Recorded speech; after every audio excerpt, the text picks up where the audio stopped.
Welcome to winds news. আমি আপনার friend আর host Amit রয়। India বাংলাদেশের রিলেশন খুব একটা কঠিন বেন্ডের মধ্যে চলে যাচ্ছে এবং এটাকে ইঞ্জিনিয়ারিং করা হচ্ছে। অনেকের মধ্যে শক্তিগুলো কাজ করছে এবং এটা কয়েক 3-4 বছর ধরে এটা বেশ প্রকট হচ্ছে আর খারাপের দিকেই যাচ্ছে। বাংলাদেশের মধ্যে একটা অ্যান্টি ইন্ডিয়ান ফিলিংস গড়ে তোলা হচ্ছে। এটার মধ্যে একটা ইন্টেলিজেন্স রিপোর্ট আছে, এটা আমি আপনাদের সামনে রাখছি। এটা খুব ইজিভাবে নেওয়াটা ঠিক হবে না। দেখুন কিভাবে এটা করা হচ্ছে।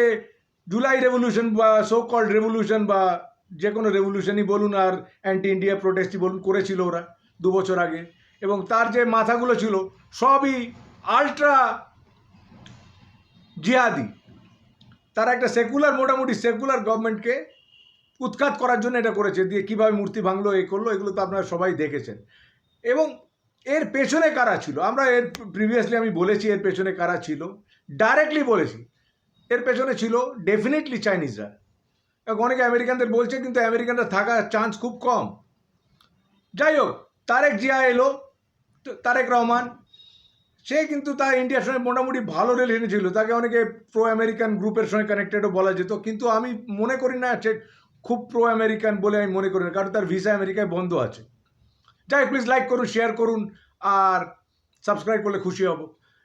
এই যে ব্যাপারটা দেখা যাচ্ছে, এই অ্যান্টি ইন্ডিয়ান লোকেরা ওদের সিস্টেম মধ্যে কীভাবে ইনফিল্ট্রেট করাচ্ছে, কীভাবে রোজ অ্যান্টি ইন্ডিয়ানিজম প্রমোট করাচ্ছে ওদের মিডিয়া দিয়ে। এটাই কি রিয়ালিটি? না আরেকটা সেকশনও আছে অল্প ছোট, কিন্তু তারা ইন্ডিয়াকে লাইক করে, সেকুলারিজমকে লাইক করে, এরকম একটা সেগমেন্টও আছে। টোটালি বাস্কেট কেস বলে দিতে পারবো না। আচ্ছা, প্রথমে এদের দিয়ে দেখা যায় এরা কীভাবে জিনিসটা বাড়াচ্ছে। একটা লোকের নাম হচ্ছে, আর কীভাবে ভিকটিম কার্ড খেলছে, কীভাবে অ্যান্টি ইন্ডু সেন্টিমেন্ট চালু করাচ্ছে। বলছে ইন্টারফেয়ার করছে, ডাইরেক্টলি ইন্টারফেয়ার করছে, বলছে India West Bengal election scam. তুই কে রে বলার স্ক্যাম হোক না হোক, তোরা কি, তোরা তো খেতে পাস না, আর ইন্ডিয়ার ওয়েস্ট বেঙ্গল ইলেকশন বলছে স্ক্যাম। 1, 2 বলছে ইন্ডিয়া দখল করে নেবো, 7 সিস্টার কাট করে, টেকনিক্যাল ভাষা এগুলো বলছে। এগুলো বলার মতো বুদ্ধি কি ওদের আছে? ওরা তো একটা মাইগ্রেটরি কান্ট্রি, ইলিগাল ইমিগ্রেশনের হেডকোয়ার্টার। ওরা জানে নর্থ ইস্ট কেটে দিলে কী হবে না হবে। এগুলো বলাচ্ছে কারা? এটাই আমার উপজীব্য, এটাই আমি আপনাদের সামনে পেশ করে দেবো এবং প্রমাণ করব কিভাবে এই চাইনিজ গ্রুপ আর পাকিস্তানি গ্রুপ এটাই করাচ্ছে। দেখুন, দিন দিন কিন্তু পাকিস্তান বাংলাদেশকে চাইনিজের হেল্পে হামাসের হেডকোয়ার্টারে পরিণত করছে। জিহাদ গোষ্ঠীকে করছে। হুজি তো ছিলই, আরও বেশি আর হামাসকে ঢোকাচ্ছে। বাংলাদেশের একটা ইনফিরিটি কমপ্লেক্স হবে, লেবার ক্লাস পিপল মেনলি সবসময় ফরেনের দিকে তাকিয়ে থাকে, ফরেনে কি হচ্ছে। আর এই ইরান হার কার কাছে? গ্লোরিয়াস ইরান ওয়েস্টের সঙ্গে লড়াই করছে, পশ্চিমাদের সঙ্গে। এটা আপসাট কথা নিয়ে ওরা থাকে। ওরা বিজনেস টিজনেস খুব একটা বোঝে না ওয়েস্ট বেঙ্গলের মতো। ওয়েস্ট বেঙ্গলের কমিউনিস্টদের এটা ধরে থাকতো, এখন খেতে পায় না, কোনো ইনভেস্টমেন্ট আসে না, ওদেরও খানিকটা তাই। মাঝখানে একটু হাসিনার টাইমে ভালো যাচ্ছিল, এখন ভোগে চলে গেছে। আর ভেজাল ছিল, খুব এগিয়ে গেছে, অমুক গেছে তমুক গেছে, কিচ্ছু নেই। একটা ছবি দেখুন, র্যান্ডাম থিওরি আমি করি, একটা কোথায় ঘর ফর জ্বালাচ্ছে লোকে, কত বাচ্চা তো স্কুলে যায় না, দেখতে এসছে। হিসেব করে দেখুন, দুপুরবেলা একটা যদি একটা ইনসিডেন্ট হয়, যে কোনো ওদের ইন্টারনাল ইনসিডেন্ট কি নাকি ওদের হতেই থাকে, ঘর জ্বালানো অমুক তমুক, কতগুলো ইয়াং ছেলে চলে আসছে। ওগুলো বাচ্চাগুলো কোথা থেকে হয়? তো স্কুলে যাওয়ার টাইম তো তাদের। তো বুঝতে পারা যাচ্ছে ওদের পপুলেশন নিয়েও কন্ট্রোল তেমন আমার মনে হয় না, যা ভেজালে বলছে অমুক। যাই হোক, একটা লোকের নাম জাহিদুর রহমান, খুব অ্যান্টি ইন্ডিয়ান। 3টে অ্যান্টি ইন্ডিয়ানের নাম আমি বলছি। একটা ইলিয়াস, আমেরিকায় থাকে, আল কায়দার লোক, FBI তাকে ট্র্যাক করে রেখেছে। আরেকটা হচ্ছে পিনাকি ভট্টাচার্য, মহাহারামি চাইনিজ এজেন্ট। ওরা বাংলাদেশেরাই বলে ওর মাকে নাকি ঠাপ দিয়েছিল একটা পাকিস্তানি কর্নেল, তার থেকেও বেরিয়েছে। আমি বলছি না, বাংলাদেশেরাই বলে। এবং সে চূড়ান্ত অ্যান্টি ইন্ডিয়ান। সে আবার জাহিদকে ভারতের দালাল। সেই জাহিদ দিন রাত্রির ইন্ডিয়া রেখেছে বলে সেই তার ইউটিউব চ্যানেল ব্যান আছে ইন্ডিয়াতে। সে ইন্ডিয়াতে হঠাৎ চলে এলো উইদাউট এ প্রপার ভিসা, এবং সে এখন উপদেষ্টা তারেক রহমানের। সেই উপদেষ্টার যে পাসপোর্ট হওয়া উচিত সেটা ডিপ্লোম্যাটিক লাল পাসপোর্ট, সেই পাসপোর্ট নিয়ে সে এলো না। এইসব হচ্ছে একটা ট্র্যাপ সৃষ্টি করা। এই trap, India victim card, India ঢুকতে দিল না। কিন্তু তো ইন্ডিয়া তো তোমার নাম যদি ওয়াচ লিস্টে থাকে, যে কোনো কান্ট্রিতেই তোমাকে ঢুকতে দেবে না। আমার নাম যদি এখন কোথাও থাকে, থেকেও থাকতে পারে কোথাও, তা ঢুকতে দেবে না, কিছুতেই ঢুকতে দেবে না। এই যে আমেরিকানদের থেকে ওদের দড়ি বেঁধে পাঠিয়ে দেয়, কোনো কথা তো বলছে না। যাই হোক, ওকে নাকি ঢুকতে দেয়নি। ঢুকতে দেবেই বা কেন? তুমি তোমার যে প্রোটোকল অনুযায়ী যে পাসপোর্ট নিয়ে যাওয়ার কথা ছিল সেই পাসপোর্ট নিয়ে তুমি যাওনি। তুমি তো একটা অর্ডিনারি পাসপোর্ট নিয়ে গেছো, তারপর তুমি ব্ল্যাক লিস্টেড। তারপরে সে কান্নাকাটি আমাকে ঢুকতে দিল না, অমুক না তমুক না। তোমাকে দেবে কেন ভাই? কে তুমি? তারপরে বলছে পুশব্যাক, ইন্ডিয়ান সব মুসলমানদের পুশব্যাক করে দিয়েছে, ইন্ডিয়ান মুসলমানদের। আরে ভাই, ইন্ডিয়ান মুসলমানদের পুশব্যাক করছে কোথায়? বাংলাদেশের পুশব্যাক করছে। বাংলাদেশের ইন্ডিয়াতে ঢুকে ইকোনমি নষ্ট করছে, যে বেনিফিটগুলো আছে ডোল সিস্টেম তার মধ্যে খাচ্ছে, লেবারের একটা ভারসাম্য নষ্ট করছে, সেই জন্য করছে। তুমি বললো ইন্ডিয়াতে করছে, ইন্ডিয়া আমাদের বেড়া লাগাচ্ছে, তাতে ওদের আপত্তি, সব কিছুতেই আপত্তি। এখন আবার বলছে রংপুর নাকি ইন্ডিয়া দখল করে নিতে। ইন্ডিয়া দখল করলে আগেই করতো, ইন্ডিয়া দখল করতে চায় না। এই দেখুন এখন একটা টেনশন লাগে যে হিন্দু, ওদের মেন দেখা হচ্ছে হিন্দু, এই কথাটা বারবার ইউজ করছে। এইটা করাচ্ছে চায়না। চায়না কিন্তু 2-3 বার ওখানে রাইড করিয়েছে। চায়না যদি ওখান থেকে লোক পাঠাতে পারে, হিন্দুদের পাঠাতে পারে, তাহলে সুবিধা হবে কমিউনিস্টদের। চাইনিজ বেস হবে ওয়েস্ট বেঙ্গলে, যেটা ছিল সেটা এখন তো নেই আর। ওয়েস্ট বেঙ্গল লোকরা কমিউনিস্টরা রিজেক্ট করেছে, চায়নাকে ভাগিয়ে দিয়েছে পোঁদেলাতি মেরে। তা এখন সেটাকে রিভাইভ কী করে করতে হবে, চায়না সেটা করাচ্ছে। 2, হামাসের সঙ্গে চায়নার লাইন খুব ভালো, খুব ভালো।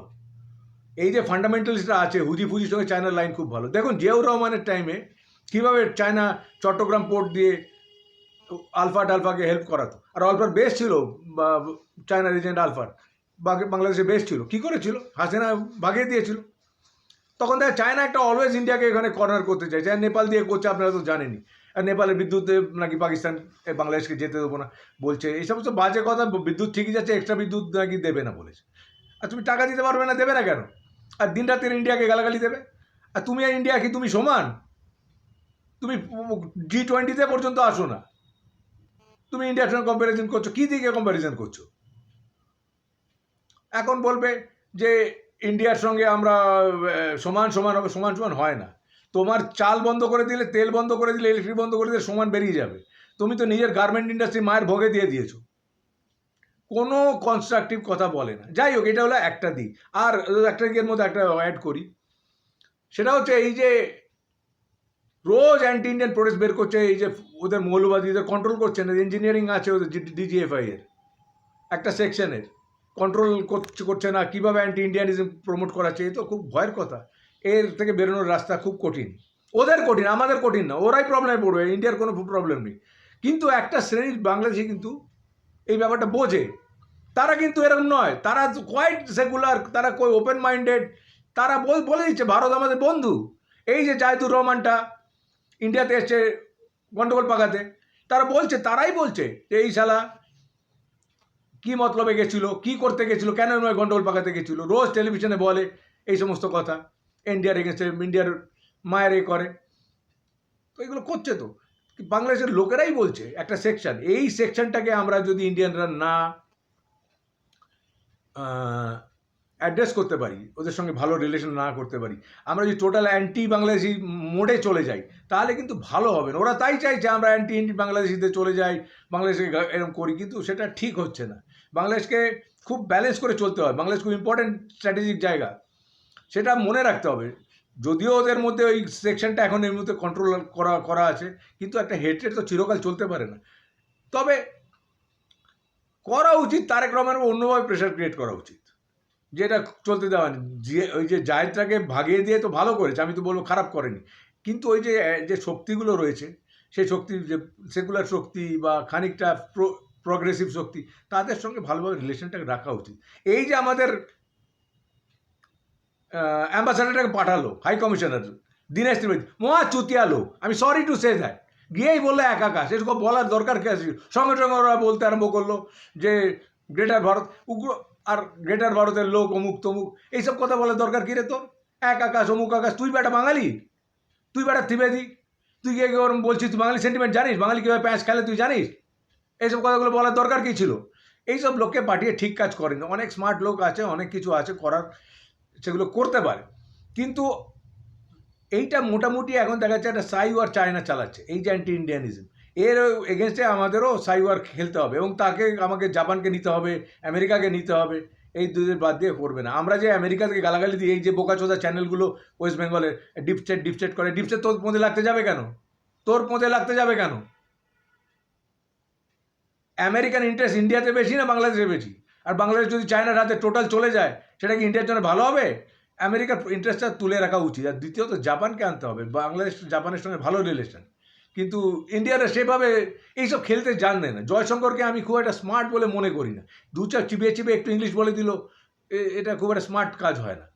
বাংলাদেশকে খুব বুঝে খেলতে হবে। এই যে জিহাদিগুলোকে চাপতে হবে ভালো করে, কিন্তু যে প্রগ্রেসিভ লোকেরা আছে তাদের তো প্রমোট করতে হবে, তাদের তো স্পেস দিতে হবে, তাদের প্রমোশনটা ওয়েস্ট বেঙ্গল আনতে হবে, ইন্ডিয়াতে আনতে হবে। দেখো এরা ভালো ভালো কথা বলছে, এরা প্রগতিশীল লোক, সবাই বাংলাদেশে জিহাদি নয়, এই কথাটা কিন্তু ভীষণ ইম্পর্টেন্ট। সকলকে যদি পেন্ট করে দাও ব্ল্যাক অ্যান্ড হোয়াইটে, তাহলে যারা জিতে গেল, পাকিস্তান জিতে গেল, এটা করা ঠিক হবে না, ঠিক হচ্ছেও না।